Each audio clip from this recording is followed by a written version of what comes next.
hedder Julie Due Steffensen, og jeg har lavet den her fotoudstilling, hvor jeg har gjort rigtig meget ud af, at det skal være momenterne. Så det er ikke sådan noget, studiebilleder. Jeg har sørget for, når jeg går rundt med mit kamera og fanger nogle billeder. Så i år har jeg valgt at gøre det i sort-hvid, for at få det her helt rene, æstetiske blik. Og så er det, jeg gerne vil, og det er også det fedeste ved at udstille her, det er, når man kan se folk, de stopper op, de kigger, og som udstillingen hedder, den hedder Quiet, Do Not Think, Feel.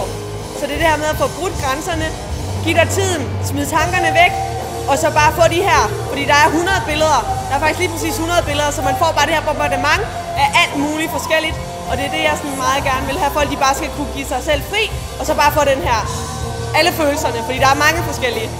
Det jeg godt lide, det er, at man kan ikke tage et godt billede af et menneske, hvis ikke man kender det. Man bliver nødt til at komme tæt på. Og det er jo menneskerne, det er min passion. Så det der med, at der er ikke nogen gode billeder, hvis ikke man kommer tæt på mennesket. Så alle de her billeder, jeg har nødt til også at kunne give mig noget af mig, for at de giver noget af dem. Så når man får det samarbejde op at køre, og så kan fange det i et moment, det er for mig, det er det smukke. Jeg udstillede også sidste år her, og se hvordan det gror, og give os, når man kigger rundt i hallen her, sådan, mulighederne for udstillerne. Også bare mig, der er lille bitte, men at kunne få muligheden for at kunne vise mine ting her, det er jo fantastisk.